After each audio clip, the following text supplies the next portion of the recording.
ಮೋದಿಯವರು ಸರಿಯಾದ ನಿರ್ಧಾರ ತಗೊಂಡಿದ್ದಾರೆ ನನ್ಗೆ ಅನಿಸ್ತಾ ಇದೆ.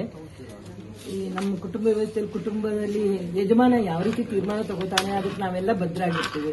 ಅದೇ ತರ ಅವರು ಸಹ ನಮ್ಮ ದೇಶದ ಒಂದು ಕುಟುಂಬ ಅಂತ ಅನ್ಕೊಂಡ್ರೆ ಅವ್ರು ಯಜಮಾನ ತರ ಅವರು ಸರಿಯಾದ ನಿರ್ಧಾರ ತಗೊಂತಾರೆ. ನಮ್ಮ ದೇಶದಲ್ಲಿ ಎಲ್ಲರೂ ಆರಾಮಾಗಿ ಓಡಾಡ್ಕೊಂಡಿರಿ.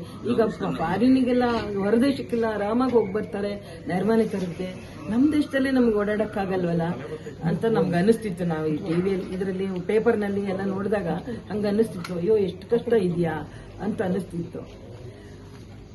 ಅದರಿಂದ ಅವ್ರಿಗೆ ಗೊತ್ತಿದೆ ನಮ್ಮ ಮಗನು ಹೀಗೆ ಸುಮ್ಮನೆ ನೋಡ್ಕೊಂಬರ್ತೀನಿ ಅಂತ ಹೋದವನು, ಅದು ಸೌಂದರ್ಯ ಎಲ್ಲ ಪ್ರಕೃತಿ ಸೌಂದರ್ಯ ಎಲ್ಲ ನೋಡ್ಕೊಂಬರ್ತೀನಿ ಅಂತ ಹೋದವನು ಅನಾಥನಾಗಿ ಈ ಮಲೆನಾಡು ಮೂಲೆಯಲ್ಲಿ ಹುಟ್ಟಿದವನು ಅಲ್ಲಿ ಹೋಗಿ ಸತ್ತೋದ್ನಲ್ಲ, ಅನಾಥನಾಗಿ ಸತ್ತೋದ್ನಲ್ಲ. ನಮ್ಗೆ ತುಂಬಾ ಬೇಜಾರಿದೆ, ದುಃಖ ಇದೆ.